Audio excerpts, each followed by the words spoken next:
Bonjour, cette émission repose sur un paradoxe. En France, les psys sont partout. Omniprésents dans les médias, ils sont consultés au moindre bug. On leur demande de diagnostiquer à distance de parfaits inconnus et d'être omniscients dans leurs réponses. Dans le petit milieu germano-pratin, avoir un psy est quasiment une obligation sociale. Celui ou celle qui n'a pas son psy a un sérieux problème. Mais si avoir un psy, c'est être branché, être contraint d'aller consulter un psychiatre parce que la vie devient trop difficile, cela peut être terrifiant. La psychiatrie a mauvaise réputation. D'abord parce que la maladie mentale fait peur. Ensuite parce que la psychiatrie est une discipline en pleine mutation, agitée par des courants de pensée contradictoires entre les anciens et les modernes. Dans leur ensemble, les psychiatres ont beaucoup évolué ces dernières années, mais le public ignore tout de cette évolution. La profession de psychiatre suscite une méfiance, voire une angoisse, due au manque de repères par rapport au fondement de cette discipline. Poser des repères, c'est justement l'objectif de cette émission. Qu'est-ce qui est fiable ? Qu'est-ce qui fait consensus au sein de la communauté scientifique au sujet de la psychiatrie aujourd'hui ? Bernard Granger, vous êtes psychiatre et psychothérapeute. Vous êtes professeur de psychiatrie à l'université René Descartes et dirigez le service psychiatrie de l'hôpital Tarnier. Vous êtes membre de l'Association française de thérapie cognitive et comportementale et cofondateur de la revue Psychiatrie, Sciences humaines et neurosciences. Antoine Pellissolo, vous êtes chef de service dans le pôle de psychiatrie du CHU d'Henri Mondor, professeur de psychiatrie à l'université Paris-Est Créteil. Vous êtes spécialisé dans le traitement des troubles anxieux et de la dépression. Philippe Domenech, vous êtes psychiatre à l'hôpital Henri Mondor et chercheur en neurosciences. Votre spécialité porte sur le TOC résistant. Professeur Scania de Schonen, vous êtes directeur de recherche émérite au CNRS, spécialiste des neurosciences du développement de l'enfant et plus précisément des relations entre le développement mental et le développement du cerveau. Est-ce que le terme de maladie psychiatrique a un sens ? Est-ce que c'est un terme que vous employez ? Je crois qu'on peut tout à fait l'employer, on l'utilise au quotidien parce qu'en tant que médecin, notre fonction c'est de diagnostiquer et de soigner des maladies et il existe des maladies mentales. Alors c'est vrai que les termes sont toujours un peu délicats à utiliser. En français, on utilise souvent le terme de trouble, qui est la traduction du terme anglais, parce que la limite entre, d'une part, des syndromes, quelques symptômes pris ensemble, et des maladies avec des déterminants connus et des profils évolutifs connus est quand même un peu plus difficile à faire que dans les autres disciplines. Mais on a des maladies, c'est-à-dire des entités pathologiques, des personnes qui sont soit dans une phase d'une pathologie donnée, soit dans une maladie au long cours. Donc effectivement, ces termes-là s'appliquent. Comment est-ce qu'on peut définir une maladie psychiatrique en fait ? On a souvent du mal à faire la distinction avec les troubles neurologiques. Peut-être déjà dans la notion de maladie psychiatrique, telle qu'on l'envisage aujourd'hui dans la nosographie actuelle, c'est-à-dire le système de classification des maladies, ça repose sur la description de symptômes et sur donc, des ensembles de symptômes qui sont tout le temps retrouvés ensemble. C'est-à-dire qu'il faut qu'il y ait une certaine constance statistique dans l'assemblage de tous les symptômes qui viennent en même temps pour, comme le disait le professeur Pellissolo, une évolution commune, un profil clinique stable pour qu'on puisse identifier et parler d'une maladie psychiatrique. La frontière avec les troubles neurologiques est un peu historique, ça évolue. Il y a des choses qui se rejoignent plus ou moins ou qui se répartissent différemment. Le principe de base, c'est que les maladies psychiatriques sont avant tout les maladies de l'esprit, c'est-à-dire le comportement qui en découle, le raisonnement, tout ce qui est l'ordre mental. Les émotions. Les émotions qui vont avec, tout à fait. Alors qu'un trouble, évidemment plutôt de la motricité, par exemple, typiquement est neurologique, un trouble jusqu'à présent des fonctions supérieures, notamment de la mémoire, de l'attention, éventuellement de l'intelligence, qui peut entrer dans le cadre soit d'un retard mental, par exemple, ou d'une démence, ressort de la neurologie, notamment quand on en connaît des causes biologiques précises. Et jusqu'à présent, par exemple, les démences qui sont rattachées à des lésions cérébrales, par exemple, sont plutôt prises en charge par les neurologues. En plus, les limites sont d'autant plus mobiles qu'au final, ce sont les maladies neurologiques comme les maladies psychiatriques sont des maladies du cerveau. Et dans les deux cas, c'est bien au cerveau auquel on s'intéresse, que ce soit dans ses manifestations psychologiques, émotionnelles, comportementales, les pensées, ou d'un point de vue peut-être plus organique, c'est-à-dire qu'on peut constater des lésions, des trous, des infarctus, Où là, c'est vrai que dans ce deuxième cas, c'est plutôt les neurologues qui s'y intéressent. Oui, je crois que la différence principale tient à la lésion anatomique ou microscopique qu'on peut identifier dans un grand nombre de maladies neurologiques, même si on ne connaît pas la physiopathologie, tous les mécanismes et les causes. La sclérose en plaques, par exemple, on ne sait pas très bien la soigner. On sait identifier une anomalie histologique, on voit à la radio, grâce aux techniques d'imagerie. Ce n'est pas pour autant qu'on connaît la cause, mais il y a cet élément lésionnel et l'atteinte touche les organes des sens, la motricité, etc. Alors que dans les maladies psychiatriques, en général, il n'y a pas véritablement cette notion de lésion et comme ça vient d'être dit, ça touche les fonctions supérieures les plus élaborées. Cela dit, la frontière entre neurologie et psychiatrie n'est pas toujours très bien tracée. Par exemple, dans la classification américaine des troubles mentaux, il y a les démences, où il y a les retards mentaux. Et en pratique, les démences sont plutôt soignées par les neurologues. Donc il y a un certain recoupement entre les deux.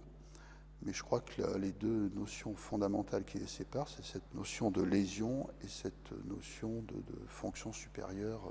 À ceci, j'ajouterais quand même quelque chose, si vous permettez. Au fur et à mesure où se développent les techniques d'investigation du cerveau, on peut visualiser ce qu'un adulte typique, normal, a comme activité cérébrale pendant qu'il pense, pendant qu'il imagine, pendant qu'il résout un problème, pendant qu'il se dit qu'il déteste sa grand-mère ou qu'il adore sa femme.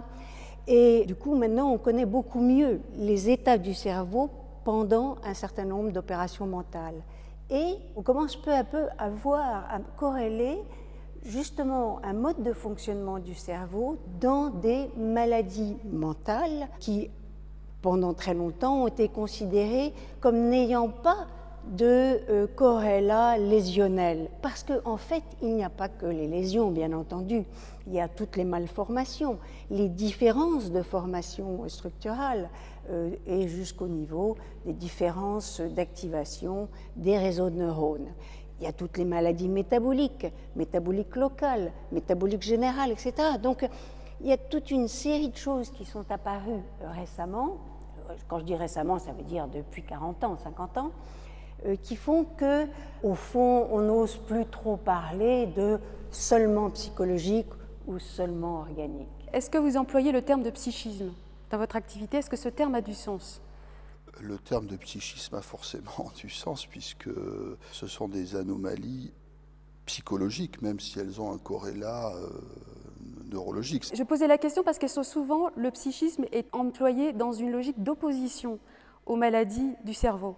Ce sont des oppositions qui sont excessives parce qu'évidemment, quand on regarde par les méthodes d'imagerie le fonctionnement de n'importe quoi, si vous levez la jambe, le fonctionnement du cerveau ne sera pas le même que si vous ne la levez pas. Si vous pensez à votre grand-mère, on va voir autre chose que si vous comptez de 100 à 1 à l'envers. Mais ce sont des corrélats qui finalement ne nous apprennent pas grand-chose. C'est évident, je veux dire aujourd'hui pour tout le monde, que le psychisme n'est pas... il ne se balade pas dans le vide tout seul. Il ne se balade pas dans l'air, il dépend de l'activité cérébrale. Il n'empêche que toutes les méthodes d'imagerie cérébrale ont bien montré ces différences de fonctionnement, mais ne nous ont rien appris, ni sur les causes, ni sur la façon de traiter, ni sur la façon de concevoir la plupart des troubles mentaux, parce que ce sont des perturbations mentales, psychiques, et donc faire la différence entre les deux est profondément arbitraire. Les arguments thérapeutiques sont là pour le dire aussi, puisque pour un même trouble, vous pouvez aider le patient avec des molécules, donc en agissant directement sur son cerveau. Vous pouvez l'aider par des méthodes psychologiques. Donc il faut voir ça comme les deux faces d'une même médaille. On ne peut pas dissocier les deux. Ils sont sans arrêt en jeu. Les grandes maladies psychiatriques répertoriées, psychose, les troubles bipolaires, les paranoïas, est-ce que ce sont des maladies, des lésions du cerveau ou de traitement de l'information? Comment est-ce que vous les définiriez? Moi, je dirais que cette distinction est un peu artificielle, puisque même sans lésion, on est de plus en plus convaincu que des dysfonctionnements, alors qui sont de l'ordre effectivement de la construction, du dynamisme des fonctions, sont altérés et parfois gravement altérés. On n'a pas encore les outils, effectivement, ce stade-là n'est pas encore atteint, de pouvoir visualiser ce qui dysfonctionne. Pour un individu donné. Pour une personne donnée, mais même au niveau moléculaire probablement, parce que c'est sûrement à ce niveau-là qu'il peut y avoir des dysfonctionnements. Mais en pratique, vous évoquiez les psychoses, donc la schizophrénie en premier lieu, c'est celle qui fait le plus l'objet d'études. Aujourd'hui, on sait qu'il existe notamment des anomalies développementales, du développement du cerveau, qui sont assez franches. Avec une contribution génétique massive. Alors probablement avec une transmission ou des accidents qui peuvent survenir pendant la grossesse. Donc il y a une base biologique de fragilité, et après toute la construction de la personnalité probablement est orientée par ces fragilités, puis à un moment donné il y a une décompensation. Donc c'est sûrement, on va dire, les deux, hein, à la fois des facteurs quasiment structurels dans certains cas, et puis ce que vous appelez le psychisme, ça a quand même une certaine réalité autour de ce qu'on appelle aussi le soi, la construction de la personnalité, qui est difficile à matérialiser, parce que c'est un ensemble de mémoires personnelles, de types de réflexes quasiment de pensée dans certains cas, ce qu'on appelle la conscience par exemple, qu'on arrive un peu mieux à formaliser, avec des altérations qui sont très très subtiles, très très complexes. C'est pour ça qu'on a du mal à mettre des limites entre tout ça. Mais en tout cas, les maladies par exemple schizophréniques et probablement bipolaires s'appuient en grande partie sur, pas forcément des anomalies graves, mais des différences par rapport à la norme moyenne du fonctionnement cérébral. C'est-à-dire que le modèle dominant aujourd'hui parmi les psychiatres, c'est le modèle qui est dit biopsychosocial, c'est-à-dire qu'il y a bien les trois composantes qui jouent, mais il y a bien les trois composantes qui jouent justement, et en fait c'est une question de dosage entre les différentes composantes. Par exemple, dans le cas de la schizophrénie, clairement, la partie biologique joue un rôle important. Les facteurs psychologiques et sociaux jouent des rôles des fois précipitants. Dans d'autres maladies, comme par exemple les troubles anxieux, ces facteurs génétiques sont aussi présents, mais peut-être moins que dans la schizophrénie, et la part psychosociale est beaucoup plus importante. Vous voyez. Mais on va dire que collectivement, dans les maladies psychiatriques, on ne peut pas séparer ces trois composantes, et elles sont toujours plus ou moins là, c'est juste les proportions qui vont changer. Et j'ajouterais qu'à l'intérieur d'une même maladie, entre guillemets, on dit la schizophrénie, les situations étiologiques, les causes sont très variables, parce que c'est un groupe qui n'est pas homogène. Et par exemple, la génétique joue un rôle effectivement important, ça a été archi démontré, mais on voit dans certaines lignées énormément de cas, et puis d'autres fois, le cas est isolé parce que ça répond à un autre déterminisme. Par ailleurs, pour moi, c'est une conviction, bon, il faut se méfier des convictions, mais c'est évident que le poids de la biologie dans la schizophrénie, dans les troubles bipolaires est très important. Parce qu'il n'y a pas de commune mesure entre les événements extérieurs qui sont censés déclencher les troubles et qui sont en général d'une grande banalité et l'expression de ces troubles. D'après vous, pourquoi est-ce que les étudiants dans certaines facultés de psychologie apprennent aujourd'hui encore en cours que ce qui ressort de l'esprit n'a rien à voir avec le cerveau? C'est sûrement pas moi qui ai enseigné ça. Il y a des particularités françaises là, qui sont indéniables, parce qu'il n'y a pas un pays du monde où cette question-là se poserait autre que la France quasiment. Les choses évoluent quand même. Heureusement, maintenant, il y a des enseignements, au moins de neurophysiologie ou de neuropsychologie dans les facultés de psychologie. Ça reste encore assez marginal pour des raisons clairement d'école théorique et d'approche théorique, parfois un peu dogmatique même, de corps enseignants de certaines facs de psycho. Oui, vous dites maintenant. En fait, si on regarde l'histoire, il y a eu toute une période jusqu'après la Deuxième Guerre mondiale où il n'a pas été question d'autre chose que de considérer que la pensée, les états mentaux et le cerveau, c'était un même objet d'étude, en faisant bien attention aussi à s'occuper des interactions avec l'environnement, etc. Puis il y a eu une période très étrange en France qui a duré plus longtemps qu'ailleurs, parce que c'est celle après la Deuxième Guerre mondiale où s'est installé progressivement le freudisme et puis le lacanisme. Enfin, disons, la domination de la psychanalyse pour la conception du cerveau. Ça a duré plus longtemps en France qu'ailleurs. C'est un mystère culturel français. Ça a retardé pas mal la recherche en France, mais heureusement, dans tous les autres pays, en tout cas aux États-Unis et de nombreux autres pays d'Europe, la recherche continuait sérieusement. Mais il faut bien se dire que pendant les 3 derniers quarts du XIXe siècle, le début du XXe siècle, il y a une continuité, c'était le début du type de pensée scientifique que nous avons maintenant. Il y a eu juste une interruption. Il y a eu une interruption, c'est ça. Étrange. Une éclipse. On ne sait pas très bien pourquoi, mais ça a été une voie de garage pour des raisons d'ailleurs purement méthodologiques. Parce que ce qui s'est passé, c'est que les gens qui avaient un discours psychanalytique n'ont pas vraiment développé de méthodes scientifiques, de méthodes de preuve. Et là, ça a coincé complètement, quoi. Mais ça a été un moment dans l'histoire de la psychiatrie et de la psychologie française. Sinon, on a été très en pointe avant. Très en pointe. Est-ce que vous employez le terme d'inconscient? Alors c'est les gros mots là, c'est ça. Le vrai souci quand on aborde ces questions-là, c'est que forcément il y a des allusions et des connotations. Inconscient, c'est pas un gros mot, donc on peut tout à fait l'utiliser. Alors après, ça évoque tout de suite plein de choses. Ce qu'on dit plus souvent entre nous, c'est tout ce qui est conscient, ce qui n'est pas conscient, on va dire le non conscient. Mais on pourrait aussi utiliser le terme d'inconscient. On sait que l'activité cérébrale, elle est à 80-90% en dehors de la conscience du moment.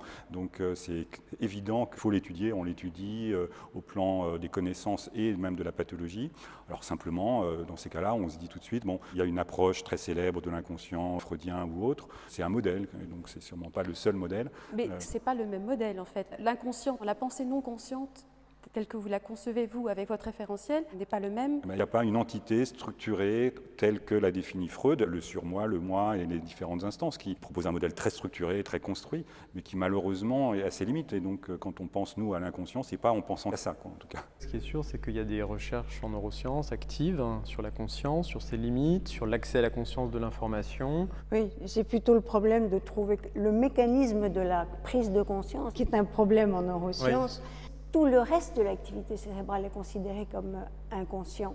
Il y a cette question fondamentale, c'est quoi quand on prend conscience, quel est le mécanisme? C'est fascinant et c'est horriblement difficile. Est-ce qu'on pourrait le définir un petit peu? L'essentiel de la pensée de l'activité cérébrale est non consciente. Non consciente. Ça va trop Donc c'est quelque chose qui va de soi. Les opérations vont extrêmement vite, les opérations neuronales sous-jacentes, les corrélats biologiques vont tellement vite qu'il n'y a pas de conscience de ça. En fait, il faut un peu plus de temps pour prendre conscience. Il faut des opérations beaucoup plus lentes. D'un point de vue clinique, à titre personnel, dans ma pratique, je ne vais pas utiliser l'inconscient tel qu'il est conceptualisé dans d'autres courants dans les méthodes de traitement que j'emploie. Parce que c'est très compliqué, que peut-être ce n'est pas forcément opérationnalisable comme on a pu le penser à un moment donné.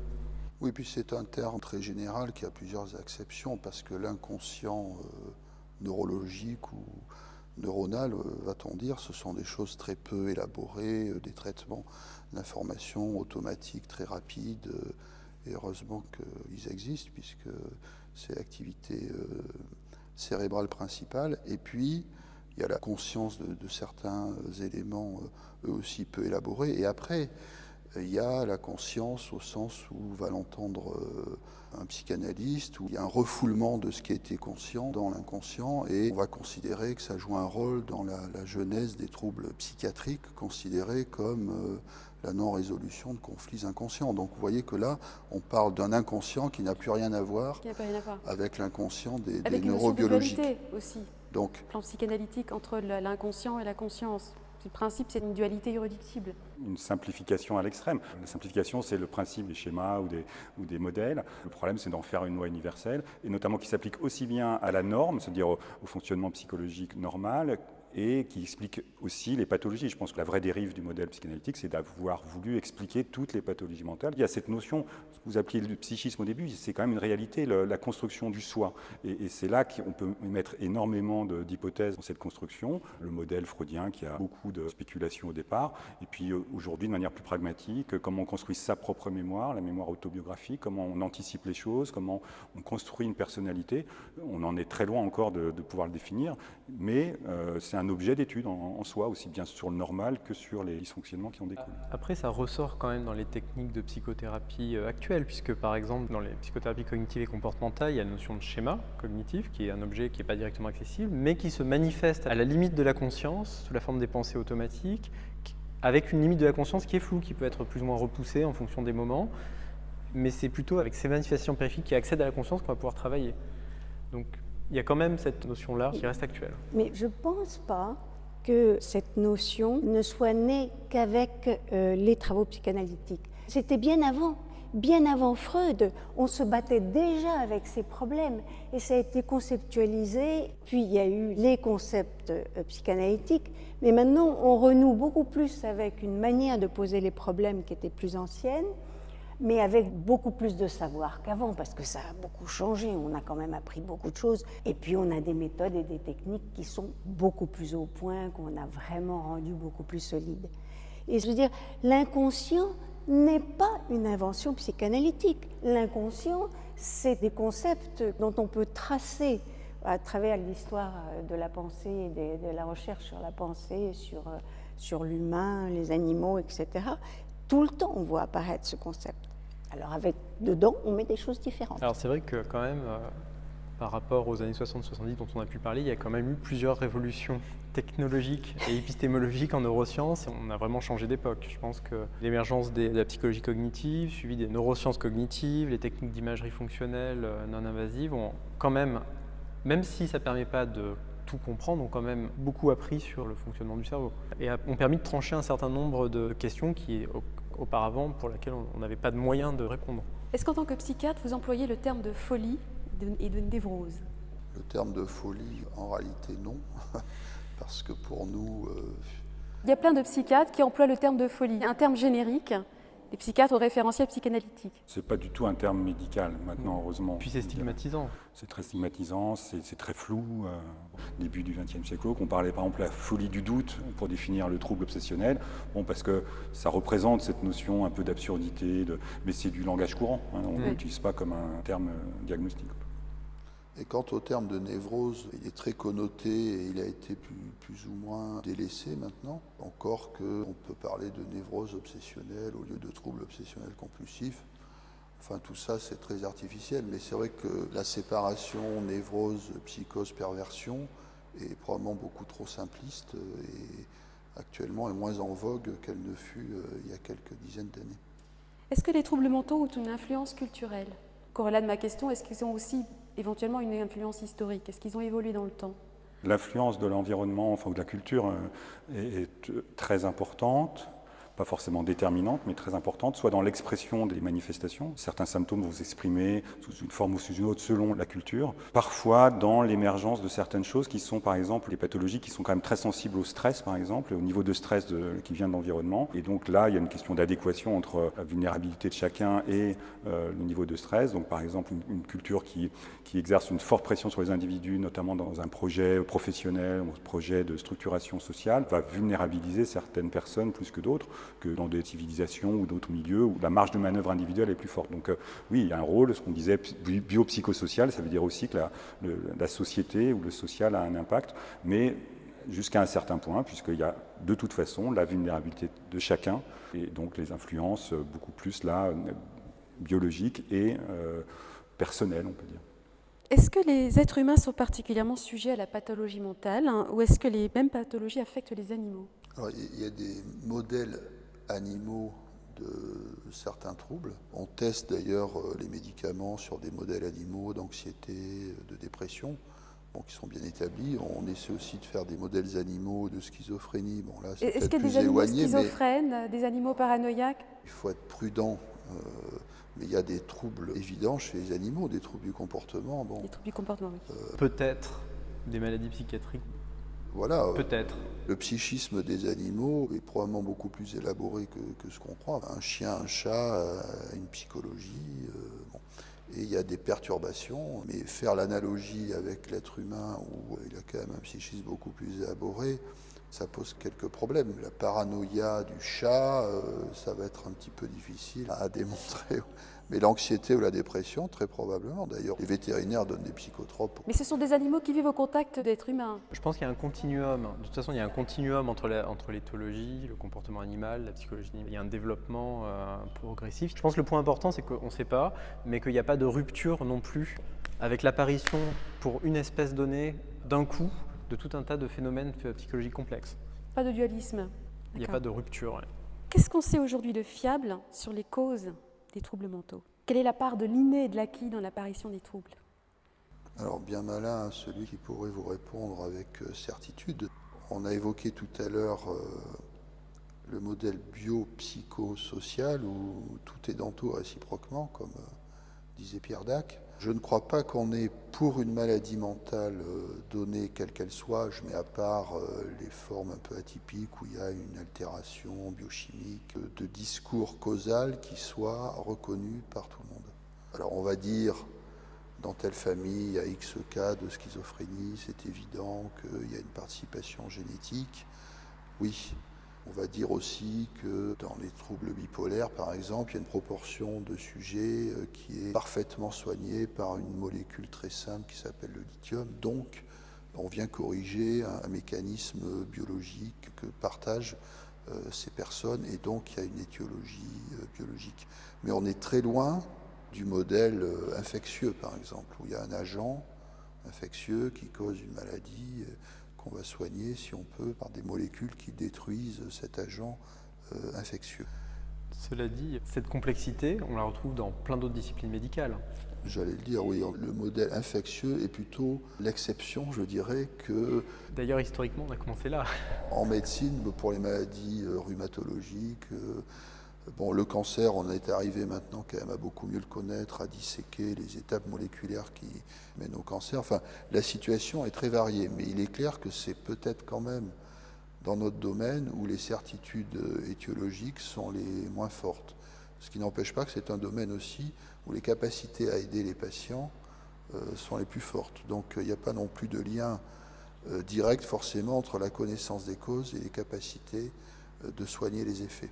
Tout à fait d'accord, avec en plus l'idée que peu importe la cause, à la limite, si on connaît les mécanismes et si on essaye de les comprendre, de les disséquer, on arrive à des résultats qui peuvent être tout à fait intéressants. La difficulté vient de la complexité, de toute façon, de l'organe, entre guillemets. Le cerveau est probablement l'organe le plus complexe du corps et la production de la pensée et de l'esprit est quand même un phénomène encore très complexe. Donc de ne pas pouvoir identifier un point de départ n'est pas très étonnant. Mais par contre, avec une approche rigoureuse, médicale et scientifique, on arrive quand même à cerner des mécanismes qui sont, dans certains cas, clairement neuropsychologiques, neurocognitifs, dans d'autres cas plutôt adaptatifs à l'environnement, enfin des choses qui sont de mieux en mieux cernées dans les maladies psychotiques, dans les troubles de l'humeur bien codifiés, dans certains troubles pour lesquels la connaissance à la fois de la clinique et de certains facteurs physiologiques a beaucoup progressé. Donc c'est au cas par cas, c'est maladie par maladie, c'est même sujet par sujet parfois, mais on avance dans cette compréhension. Moi, je rajouterais peut-être encore une dernière chose, c'est que la façon dont on considère la notion de causalité en médecine est peut-être beaucoup plus poussée que ce que les autres personnes peuvent considérer. Et quand on dit qu'on n'a pas de certitude causale sur un certain nombre de maladies, on parle d'une causalité qui va très loin en fait, qui comprend vraiment l'intégralité de la chaîne des événements qui produit certains symptômes. Et je vais prendre un exemple simple qui est la maladie de Parkinson. Typiquement, ce genre de maladie neuropsychiatrique, on a une lésion qui est identifiée depuis longtemps maintenant, qui est la mort de certains neurones qui fait que le cerveau manque d'une substance. Il y a maintenant plusieurs décades qu'on a trouvé la substance à donner pour compenser ça. Il n'empêche qu'on ne sait toujours pas quelle est la cause de cette maladie en 2015. On ne sait pas pourquoi certaines personnes vont devenir parkinsoniens et d'autres non. C'est ce genre de causalité dont on parle, c'est-à-dire vraiment une compréhension complète et totale de la chaîne d'événements qui aboutit à la maladie. Je crois qu'il faut quand même ajouter un petit mot sur la génétique en l'occurrence, parce que ça a été enseigné de façon tellement simpliste dans le grand public que la manière dont les gens conçoivent la génétique, on ne pourrait rien faire. C'est horriblement compliqué. Le problème de l'interaction entre gènes et environnement, mais environnement à toutes les échelles, c'est-à-dire interaction entre un gène et son voisin, un gène et d'autres molécules. Est-ce que vous pouvez définir l'environnement justement, parce que ce terme aussi est souvent dévoyé. Justement, alors les environnements, on peut les définir à tous les niveaux d'observation. Vous pouvez, je vous dis, un gène et son voisin, c'est les premières interactions qu'il y a. Un gène et l'ensemble des molécules que ce gène va piloter et qui vont être utilisées. Ça peut être au niveau de la nourriture qui va être donnée, ça peut être un environnement au niveau ensuite affectif, cognitif, etc. D'accord ? Tous les niveaux d'observation peuvent interagir, mais pas directement avec les gènes, mais peuvent interagir sur les facteurs génétiques. Alors, avec un système pareil, on a des recherches qui cherchent est-ce qu'il est indispensable qu'il y ait un facteur génétique pour que tel type de maladie apparaisse ? ou non. Et une fois qu'on a dit oui, on a toujours vu soit plusieurs de ces gènes présents avec telle maladie, ou bien soit ce gène-là est présent, ou ces gènes-là sont présents dans toutes ces maladies, parce qu'il y a aussi un problème des gènes pléiotropiques. Alors, une fois qu'on a vu que c'était une condition toujours présente, un facteur toujours présent, ça ne suffit pas. Il faut aussi chercher quels sont les autres aspects, les autres facteurs qui ont eu un rôle. On est rarement dans une situation de la couleur des yeux en matière de génétique, et surtout pas en ce qui concerne les activités cérébrales et les comportements de l'organisme. C'est très compliqué. Est-ce que l'environnement social peut avoir un impact sur l'expression des gènes? Alors, oui, bien sûr, mais ça, ce sont des choses qui sont objets de recherche. Donc, quand on parle de tel effet de l'environnement social, par exemple, on dit ces mères qui sont socialement, économiquement vraiment défavorisées, c'est donc des mères qui sont plus anxieuses, est-ce qu'elles ont des enfants qui sont plus à risque? Il y a eu pas mal de recherches. L'état actuel, c'est oui, à condition que ces enfants aient 2 allèles particuliers. S'ils ne les ont pas, ils ne sont pas plus à risque que les autres. Et encore, ça ne concerne que les mères qui ont réagi avec une grande anxiété dans la situation où elles ont été mises. Bon, ça c'est le genre de résultat qu'on sort à l'heure actuelle. Ça ne donne pas un mécanisme d'action, mais on dit voilà, tel facteur, il faut qu'il soit là. Tel autre facteur joue avant, pas avant. Mais il faut avoir des preuves, il faut dire quels sont mes arguments. Est-ce que j'ai pu montrer que? Il n'y a pas de discours qui en soi a l'air logique. Il n'y a que des preuves scientifiques en la matière. En plus, au niveau des psychiatres, l'approche qu'ils ont eue historiquement de l'environnement, on a été un peu biaisé parce que nous, on voit que les gens qui vont mal. Vous, les gens qui ont des... pas moi. Le truc, c'est que pendant très longtemps, comme c'était les gens qui allaient mal, qui venaient voir les psychiatres, les psychologues, et ben, au moment de se poser les questions, on avait l'impression, peut-être, par ces biais de recrutement, qu'il y avait forcément des liens. Maintenant, par exemple, il y a des mouvements de psychologie qui s'intéressent aux gens qui vont bien, comme la psychologie positive, et on se rend compte qu'effectivement, face à certains événements de vie, y compris des événements de vie précoces et traumatiques, tout le monde ne réagit pas de la même manière. Ces études de psychologie positive sont relativement récentes, mais on est en train de se rendre compte à quel point notre vue a pu être biaisée pendant longtemps. Les recherches les plus sophistiquées actuellement sont justement des recherches de ce type, c'est-à-dire l'étude des interactions entre les gènes et l'environnement. Parce qu'il n'y a pas de causalité simpliste d'un côté ou de l'autre d'ailleurs. C'est-à-dire que les mêmes événements peuvent survenir chez 10 individus différents, ils vont avoir 10 réactions différentes. La même altération génétique peut exister chez 10 individus différents et ils auront certains aucun trouble, d'autres des troubles très importants et d'autres des troubles à peine perceptibles. C'est-à-dire que le modèle, un gène, une protéine, une maladie, c'est l'exception, il y a quelques exemples, mais en psychiatrie, ce qui est sûr, parce que là il y a eu des recherches très intensives, c'est qu'il n'y a pas le gène de la dépression, le gène de la maladie bipolaire, le gène de la schizophrénie. Il y a des anomalies génétiques multiples, complexes, qui s'associent, qu'on trouve d'ailleurs parfois et dans la schizophrénie et dans le trouble bipolaire. On est devant un paysage qui a été un petit peu débroussaillé, mais qui reste difficile à explorer. Et en l'occurrence, pour la maladie bipolaire et les schizophrénies, on parle de maladies oligogénétiques, au même titre qu'on en parle pour le diabète, par exemple. La situation est compliquée parce qu'il y a des gènes qui sont partagés. Donc ce sont 2 maladies qui ont une forte composante génétique, mais qui sont cousines. Je voudrais ajouter quelque chose sur le problème de l'effet de l'environnement, disons familial, etc., etc. On a confondu beaucoup de choses pendant très longtemps. On a confondu le fait que quand la famille, quand l'enfant n'est pas bien soutenu, pas aimé, rejeté, etc., oui, il souffre. Souffrir, ça existe, c'est vrai, mais ça ne donne pas une maladie mentale. Et ça, je crois que ça a été une confusion tragique dans la considération des enfants et de leur éducation. Oui, les mauvais parents, les mauvaises familles, les guerres, etc., font souffrir très souvent les enfants. Oui, mais ne les rendent pas forcément malades. Et il ne faut pas toujours, sous prétexte que ça fait souffrir, dire que ça peut procurer des maladies mentales. Non, Il faut le montrer. C'est un exemple très clair, en plus, biologiquement, à la limite, c'est celui du cannabis, de la schizophrénie. Il y a des personnes qui ont probablement un certain nombre de facteurs de vulnérabilité à la schizophrénie, qui ne vont pas forcément les exprimer quasiment pendant toute leur vie ou de manière ponctuelle, et qui, s'ils sont exposés à la prise de toxiques comme le cannabis, vont vraiment décompenser la maladie. Donc là, clairement, on est dans quelque chose qui augmente le niveau de pression. Ça peut être le stress, ça peut être des aspects comme ça d'environnement vulnérabilisant, en fonction du terrain de chaque personne.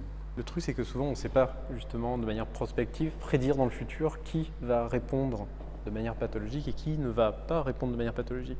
C'est bien pour ça ça ce qu'on qu'on parle en essaye de facteur de savoir. risque. Voilà. C'est exactement ça qu'on essaye de savoir. Alors j'ai eu l'occasion d'interviewer un certain nombre de psychiatres ou psychologues d'obédience psychanalytique qui m'ont affirmé, entre autres, que par exemple la responsabilité maternelle, mais fut-elle positive, d'une mère sollicitante, aimante, trop proche de leur enfant, ce modèle-là étant susceptible d'expliquer la dépendance, la fuite dans la toxicomanie pour échapper à une mère envahissante, l'anorexie, les maladies de peau, les maladies psychosomatiques, les échecs scolaires. Qu'est-ce que vous pensez de ce type de diagnostic ? Excusez-moi, mais il n'y a pas à penser. Il y a à dire, est-ce qu'il y a des preuves? Quels sont les articles? Les articles publiés dans des revues avec examen préalable du papier avant publication, examen par des pairs. Quelles sont les preuves? Ensuite, on discutera. Le domaine que vous choisissez là, les troubles alimentaires, est probablement un des plus démonstratifs de ça. C'est le domaine dans lequel, par exemple, les psychiatres qui s'intéressent à la génétique disent le plus que c'est une affection qui est portée par des facteurs génétiques, probablement une des plus connotées. Alors que d'autres psychiatres, plutôt des pédopsychiatres, et effectivement avec une lecture plutôt psychanalytique, vont vous dire exactement ce que vous dites, c'est-à-dire une causalité qui n'a rien à voir. Donc cette lecture-là, qui semble très plaquée, sûrement du fait du côté très spectaculaire et de certains cas et qui vont être généralisés. Malheureusement, c'est ça les biais de l'observation psychologique à partir de quelques cas et à l'inverse d'une observation scientifique. Mais c'est complexe parce que, par exemple, l'anorexie mentale n'existe pas dans certaines cultures où, par définition, en fonction des ressources alimentaires, la problématique ne va pas être les mêmes. Donc il y a un impact d'une forme d'environnement quand même, mais c'est beaucoup plus compliqué qu'une lecture directe de c'est la cause de. Et surtout, encore une fois, on confond ce que vous disiez bien, la réaction d'adaptation à une situation difficile et une vraie maladie. Il y a des personnes qui effectivement vont avoir une réaction, par exemple des troubles alimentaires passagers qui seront légers, entre guillemets, qui ne correspondent pas à une anorexie mentale bien installée avec les risques que ça comporte, notamment au niveau évolutif. Sans une approche scientifique, c'est très compliqué de démêler dans l'héritabilité, c'est-à-dire la transmission d'une génération à l'autre, qu'est-ce qui est génétique, qu'est-ce qui est épigénétique, qu'est-ce qui est culturel, qu'est-ce qui dépend de l'environnement ou pas. Parce que les deux vont de pair. C'est-à-dire que la personne qui transmet ses gènes va être aussi le soignant, qui va aussi transmettre un certain nombre de valeurs et une certaine culture. Et donc c'est pour ça que dans ces cas particuliers, les séries de cas sont très glissantes. C'est très compliqué de généraliser à partir de ces quelques exemples. Est-ce que c'est compliqué de diagnostiquer un patient? Qu'est-ce que c'est effectivement qu'un diagnostic psychiatrique? C'est une démarche intellectuelle qui repose sur des conceptions cliniques, des tableaux cliniques typiques de tel ou tel trouble, et puis il va falloir rattacher les symptômes qu'on observe chez son patient à telle ou telle entité. Parfois c'est archétypique et ça va très vite, parfois c'est beaucoup plus compliqué, parfois il faut une certaine durée d'observation pour voir comment les troubles évoluent. Donc c'est très difficile comme exercice, mais ça repose sur toute une tradition clinique qui remonte au 19e siècle, 20e siècle, où on a identifié des entités cliniques, diagnostiques qui correspondent aux troubles, aux maladies dont on parlait tout à l'heure. Et donc c'est très important d'avoir cette démarche diagnostique, et en même temps, ce n'est qu'une part de la prise en charge et du travail que nous devons accomplir. Est-ce qu'il est figé dans le temps? Non, alors on peut se tromper d'abord. Ensuite, il y a des diagnostics d'attente. Par exemple, un état aigu peut être diagnostiqué. L'exemple le plus typique, c'est la bouffée délirante aiguë. Mais on sait que le devenir peut être très variable. Soit il n'y aura aucun autre épisode, soit c'est le début de schizophrénie, soit c'est le premier épisode d'un trouble bipolaire. Et donc, parfois, il y a des diagnostics d'attente. Il faut être prudent parce que souvent, les patients s'emparent du diagnostic et vont s'assimiler à la maladie qu'on leur a dit qu'ils avaient. Donc, c'est à la fois une démarche clinique et puis quelque chose à manier avec précaution, à la fois à l'égard du patient et puis à l'égard de nous-mêmes, parce que quand on reprend des dossiers, on s'aperçoit que Un diagnostic posé à un moment donné a été démenti par la suite. Et il y a un autre phénomène aussi très fréquent, c'est que comme on a défini énormément de troubles mentaux différents, il y a très souvent ce qu'on appelle des comorbidités, c'est-à-dire qu'on va voir le patient à un moment donné de son évolution pour un épisode grave, dépressif par exemple, puis après qu'on va s'apercevoir qu'il y a aussi un trouble de la personnalité, un trouble anxieux. Et donc c'est quelque chose qu'il faut voir de façon dynamique et pas figée. Donc vous êtes amené à modifier en fait votre perception? Pas toujours, heureusement, non, parce qu'il arrive. À l'affiner, on va dire. Pour tout un tas de raisons, il faut être prudent, mais pour tout un tas d'autres raisons, c'est quand même un élément clé dans notre démarche médicale et thérapeutique. Alors justement, maintenant, on va aborder le sujet des traitements. Quels sont les grands principes des thérapies cognitives et comportementales et qu'est-ce qu'elles ont apporté au traitement des pathologies psychiatriques? Alors pour parler des thérapies comportementales et cognitives, en fait maintenant je pense qu'on élargit le concept à tout ce qui est thérapie évaluable. Déjà c'est un premier principe, c'est-à-dire que définir des méthodes et définir des objectifs permet d'évaluer les résultats. C'est un premier principe qui ne définit pas le mode opératoire, mais qui est quand même le principe de base, qui est d'ailleurs dans la lignée de ce qu'on a vu sur le diagnostic. C'est un art complexe, c'est une science complexe, les sciences de la psychopathologie, et il faut d'autant plus de rigueur quand on a affaire à des sciences complexes. Il ne faut pas juste dire que c'est compliqué, et au contraire, il faut rajouter de la rigueur. Et donc l'avantage de ces thérapies, c'est d'avoir introduit quand même dans le champ des psychothérapies un aspect d'organisation, d'objectifs et de méthodes. Alors le principe de base des thérapies comportementales et cognitives, c'est de s'appuyer sur des principes théoriques sur la compréhension du comportement et des systèmes de pensée, essentiellement. On y associe après très logiquement les systèmes de réaction émotionnelle. Donc ces thérapies visent à modifier ce qui est cause de souffrance chez les personnes qui souffrent de quasiment tous les troubles psychiatriques sous un angle de compréhension, d'analyse, qu'on appelle l'analyse fonctionnelle, c'est-à-dire qu'est-ce qui semble poser un problème à un moment donné ou dans l'histoire d'une personne pour introduire des changements. Et avec, je pense, un apport considérable qui a été de dire que ces changements peuvent être partagés avec le patient. C'est-à-dire que dans le plan d'action qu'on va définir en début de thérapie, on va mettre un peu les choses sur la table et rendre conscience, là qu'on revient à vos premières questions, des choses qui sont considérées par d'autres méthodes comme étant de toute façon inaccessibles. Dans une démarche de psychothérapie analytique, classiquement, les choses se font quasiment malgré le sujet, je simplifie mais c'est quand même un peu ça, parce qu'il y a l'idée qu'on ne peut pas avoir conscience de certains dysfonctionnements.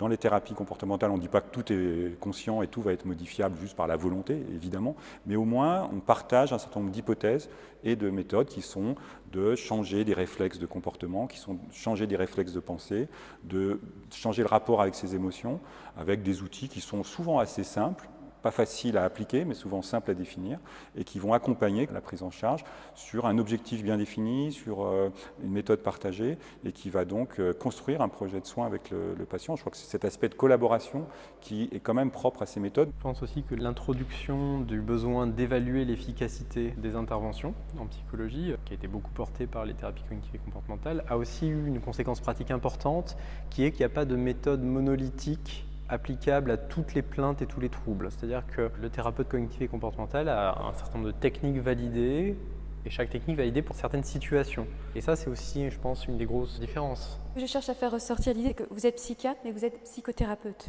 Voilà, est-ce qu'on peut développer cette démarche-là fondamentalement? Parce qu'on associe souvent le modèle de la psychiatrie médicale, biologisante, aux médicaments, aux traitements psychotropes et rien d'autre, de manière dualiste.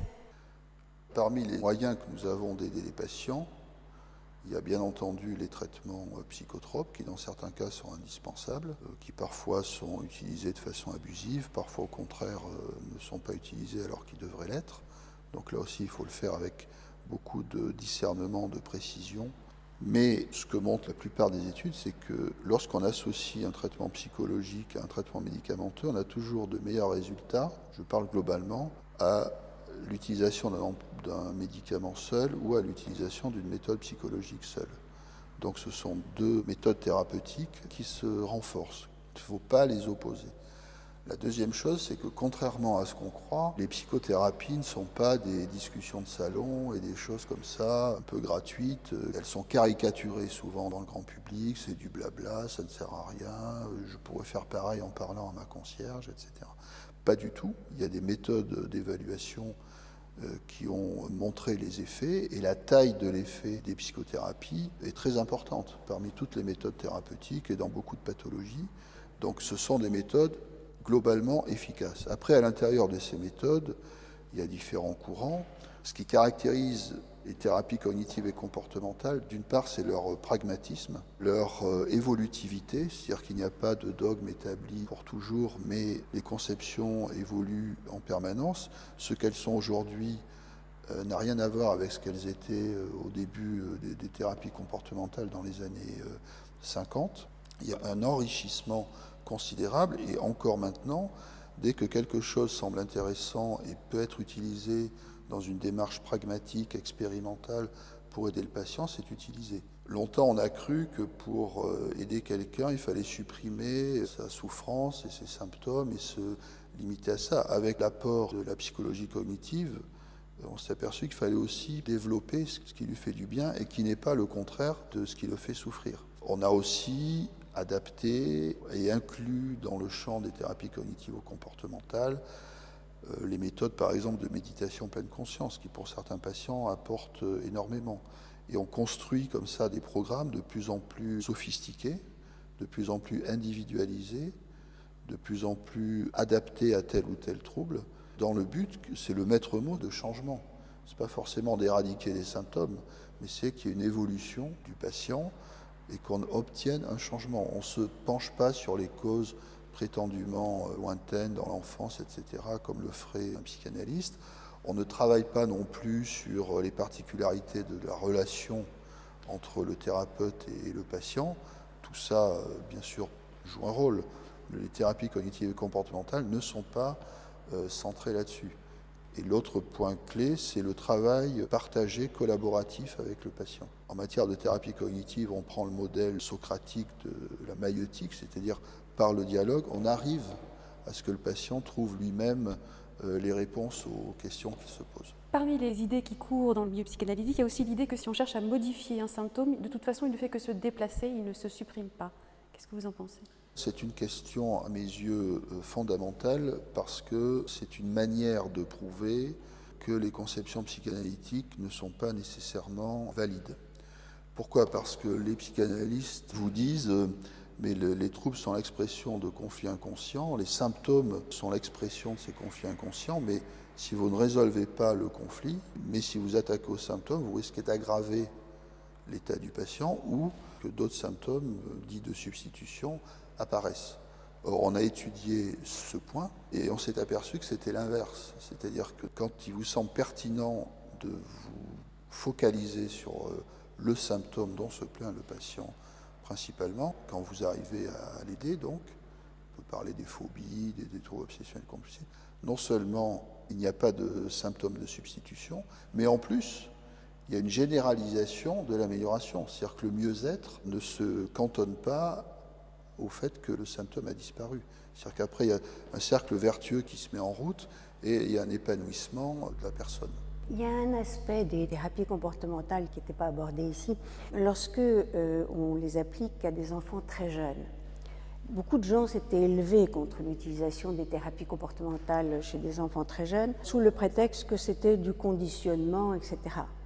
Alors, un des problèmes, c'est que souvent, dans les cas par exemple où les enfants ne parlent pas, et on ne peut pas utiliser de consignes verbales, il est vrai qu'au début, ça ressemble beaucoup à du conditionnement comme on conditionnerait n'importe quel animal. Parce que c'est le seul moyen de communication réel et concret que l'on ait avec l'enfant. Mais très très vite, parce que notre intelligence humaine est faite comme ça, très très vite l'enfant ou le cerveau calcule, généralise. C'est pour ça que ces thérapies comportementales, bien que dans leurs toutes premières étapes, elles ressemblent à du conditionnement, néanmoins peuvent être utilisées sans qu'on estime qu'on a simplement dressé l'enfant. La généralisation est un phénomène étonnant, c'est l'une des grandes propriétés de l'apprentissage par notre cerveau, et ça marche relativement bien. La raison pour laquelle on a beaucoup développé aux États-Unis et dans des tas de pays d'Europe ces thérapies, c'est que justement on essaye de ne pas utiliser de médicaments, le moins possible de médicaments chez les enfants, parce que ça peut interférer avec les trajectoires de développement du cerveau. Mais il y a souvent des cas où on ne peut pas se passer de médicaments, on ne peut pas ne faire que de la thérapie comportementale. Mais il est important de remarquer que même quand elles font très peu ou pas du tout appel au langage, à l'accord explicite du patient, ces thérapies sont utilisables en psychiatrie du très jeune enfant. Il y a un point très important, vous parliez de généralisation d'une modification comportementale à d'autres comportements, mais il y a aussi un autre cercle vertueux qui est la généralisation aussi aux émotions et aux pensées. C'est-à-dire que c'est quelque chose qui n'est pas forcément intuitif, mais des fois, arriver à changer un comportement sur lequel on n'avait pas de prise auparavant, et constater que sans ce comportement, finalement, les choses vont pas si mal que ça, où il y a des effets positifs qui se produisent. Par effet ricochet, ça amène à changer sa perspective sur le monde, les pensées qu'on peut avoir, mais aussi son vécu émotionnel, et son rapport même à l'émotion. C'est important parce que l'arrière-pensée et le désaccord, il vient du terme de symptômes. Les psychanalystes, souvent, nous reprochent de ne traiter que des symptômes. Ce qui ne veut pas dire grand-chose, parce que nous, on ne traite jamais que des symptômes. On traite un problème qui est souvent quelque chose d'assez développé, qui sont plutôt des mécanismes ou des processus, des choses assez profondes. Alors parfois, quand ça ne marche pas, parce que c'est vrai qu'évidemment, ça ne peut pas marcher tout le temps, et ce qui est conçu ensuite comme des déplacements ou comme des échecs, c'est souvent parce qu'on n'a pas réussi à aller jusqu'au processus qu'on voulait soigner, et parce qu'il y a des choses plus compliquées. Donc la notion de symptômes opposée à la notion de conflit éventuellement, ou en tout cas de maladie, est sujet vraiment à erreur, parce qu'aucune thérapie n'est là pour soigner des symptômes. Parce que si c'est un symptôme, ça veut dire qu'il faut comprendre d'où il vient et on traite l'organisation à laquelle il renvoie. Est-ce qu'on peut dire que la psychothérapie, au niveau de son effet sur le cerveau, est-ce qu'elle modifie la distribution de l'information ? On a maintenant même des résultats qui restent encore très préliminaires sur les modifications du fonctionnement cérébral, voire parfois même de structure. Parfois, ça va très loin. Des résultats d'une thérapie, aussi bien médicamenteuse que de psychothérapie, avec des changements de fonctionnement qui se rapprochent de ce qu'on voit chez des personnes qui ne sont pas malades. Ça reste assez préliminaire parce qu'en général, c'est des petits effectifs avec des méthodes assez ciblées. Mais évidemment, on peut penser que le corollaire de la pathologie qui, effectivement, s'accompagne de réactions particulières cérébrales, c'est au niveau de la thérapeutique d'avoir des effets de rétablissement. C'est plutôt encourageant, ça veut dire que le cerveau, on le sait bien, est plastique, comme on dit, a une plasticité, et on arrive à le modifier. Comme le stress l'altère, les résultats positifs d'une thérapie permettent d'améliorer dans un sens positif. Si je ne m'abuse, les modifications qui sont observées grâce à l'imagerie après traitement médicamenteux ou après traitement psychologique ont été objectivées et ne sont pas les mêmes. Ce qui confirme cette idée que d'associer les deux, ça donne de meilleurs résultats. Alors au niveau de l'angoisse et le pessimisme qui peut être suscité, il y a un pronostic négatif par rapport aux pathologies mentales. Il y a l'idée que finalement on ne pourrait pas guérir d'une pathologie mentale. Qu'est-ce que vous pouvez nous dire à ce sujet-là, en ce qui concerne les grandes pathologies psychiatriques ? Oui, alors la plupart des troubles auxquels on pense sont des pathologies que l'on sait pour l'instant chroniques, c'est-à-dire qu'elles vont avoir un impact sur le long terme pour beaucoup de personnes. Quelle pathologie par exemple ? Alors la schizophrénie, la plupart des troubles de l'humeur, au-delà d'un premier épisode dépressif, dès que certains épisodes se répètent, la vulnérabilité probablement est connue comme assez durable. Alors ça c'est le point de départ, ça permet surtout de prendre des précautions, c'est-à-dire d'essayer d'anticiper, de tout faire pour éviter une évolution péjorative, parce que heureusement maintenant on a des moyens au moins de stabiliser, d'améliorer très nettement le pronostic, à condition d'une forme de vigilance, c'est-à-dire apprendre à gérer cette maladie, et ça permet d'obtenir des très bons résultats dans un certain nombre de situations. Donc c'est pas forcément aussi péjoratif que ça de dire malheureusement la maladie est chronique. Bon, on a des moyens d'améliorer beaucoup le pronostic. Et puis au-delà de ça, certaines affections, et notamment dans le domaine des troubles anxieux par exemple, peuvent être, moi j'ai l'impression, quasiment guéries dans certains cas, si on utilise les bons outils et si on arrive à le faire de manière correcte. Et là, c'est là que les thérapies apportent beaucoup, parce que l'apprentissage de moyens pour quasiment s'auto-traiter, on va dire à un moment donné, accompagné puis ensuite seul, permet de franchir des caps où certaines personnes sont très en difficulté pendant quelques mois et arrivent à un moment donné à passer le cap sur une forme d'autonomisation. Ça ne veut pas dire qu'elles seront ensuite insensibles, mais ça veut dire qu'elles vont pouvoir mieux faire face au stress et à différents facteurs et quasiment se libérer de certaines choses. Donc il y a des pathologies dans lesquelles le discours est beaucoup plus positif, à condition d'utiliser les bons outils, je dirais, parce que c'est là que le choix de la méthode peut être assez déterminant entre quelque chose qui risque de se pérenniser, parfois des années, et puis des évolutions qui peuvent être très positives. Je pense par exemple à des troubles comme ce qu'on appelle le trouble panique, par exemple, dans lequel certaines personnes souffrent énormément d'attaques de panique pendant parfois quelques années. Ça se soigne bien, aussi bien avec des médicaments qu'avec des thérapies, et parfois de manière définitive. Après ça, toutes les maladies psychiatriques ne sont pas équivalentes de ce point de vue-là. C'est-à-dire que dans la schizophrénie, dans la maladie bipolaire, les épisodes vont durer longtemps. Éventuellement, ils vont arrêter, mais ils vont rechuter. C'est quasiment une règle. Dans d'autres pathologies, on parlait des troubles anxieux, on pourrait parler de la dépression simple. C'est pas du tout le cas. Et c'est essentiellement ça que les gens connaissent de la maladie psychiatrique, parce que la dépression, ça va toucher grosso modo 30% des femmes, 15% des hommes. C'est des choses qui sont communes, tant que ça reste un épisode, 2 épisodes éventuellement isolés, et ça n'a aucune commune mesure avec le genre de dépression très récurrente dont on pouvait parler auparavant. Et effectivement, dans ce cas-là, la psychiatrie fait des choses très intéressantes. Alors c'est sûr qu'il y a des traitements antidépresseurs, mais il y a surtout eu beaucoup de progrès. C'est ça, je pense, le message important, c'est que l'essentiel des progrès en thérapeutique dans les 30 dernières années, ce n'est pas les médicaments, c'est les méthodes de psychothérapie. Et par exemple, dans le cas des dépressions simples, c'est les thérapies cognitives, c'est aussi les thérapies basées sur la pleine conscience, qui permettent justement, après un premier épisode, de renforcer les compétences, changer le point de vue sur les choses, apprendre des nouvelles façons de faire qui vont protéger la personne dans le futur, la rendre plus résiliente, plus capable de gérer les choses. Est-ce que vous pourriez nous parler de l'état de la recherche aujourd'hui en psychiatrie? Est-ce que vous pensez que cette discipline a des progrès à faire dans un certain nombre de domaines, et où en sont les axes de recherche? Déjà, on peut décrire un peu la situation française quand même pour dire d'où on parle. On a du retard, clairement, par rapport à d'autres pays. Et les moyens attribués à la recherche en psychiatrie sont beaucoup plus faibles que dans d'autres pays, alors que l'impact des troubles est quand même majeur, aussi bien en termes de souffrance humaine que de souffrance pour la société, pour la nation, on peut dire. Par contre, les travaux qui sont faits sont plutôt des travaux de très bonne qualité, donc avec des résultats qui sont quand même très significatifs. Alors la recherche est quand même très liée à ce qui semble le plus important de prendre en charge, donc les maladies les plus graves, la psychose, les troubles de l'humeur, les troubles addictifs aussi, hein, on n'a pas beaucoup parlé, mais qui sont quand même une part importante de la pathologie psychiatrique ou comportementale. C'est des choix qui sont faits de manière peut-être un peu arbitraire, mais beaucoup de chercheurs s'intéressent à ces maladies-là, par urgence on peut dire. Les différents programmes de recherche sont basés sur les moyens d'investigation génétique dans certains cas, de l'imagerie cérébrale, de la thérapeutique, développer des nouveaux moyens thérapeutiques. Donc c'est la confrontation entre ces deux aspects qui fait que certains programmes vont être développés parce qu'on a une connaissance dans un domaine et des outils qui permettent de les explorer. Après, ça évolue par étapes. Souvent, quand il y a un réseau qui se constitue, par exemple, qui soit national ou international, on peut produire des hypothèses, s'enrichir des résultats des autres, et ça progresse comme ça. Bon, évidemment, c'est encore insuffisant. Il y a plein de domaines sur lesquels on va sûrement progresser beaucoup. Je pense qu'il y a des outils qui sont assez bien installés et qui demandent juste d'être enrichis sur le plan des moyens, parce qu'encore une fois, on est très en retard à ce niveau-là. Oui, enfin, ceci dit, on est très en retard, mais maintenant, dans les programmes européens, on a une excellente place. Je veux dire, on est en retard en ce sens qu'on a moins de gens qui font de recherche, une très bonne recherche de haut niveau, et peut-être toujours moins de moyens. Mais la France commence à avoir une bonne position dans les grands programmes européens, parce qu'on ne peut plus faire de recherche tout seul dans sa tour d'ivoire. Hein. Il y a besoin vraiment de moyens et d'échantillons. Et en psychiatrie, c'est très important d'avoir de gros échantillons, mais dont chaque individu est bien étudié.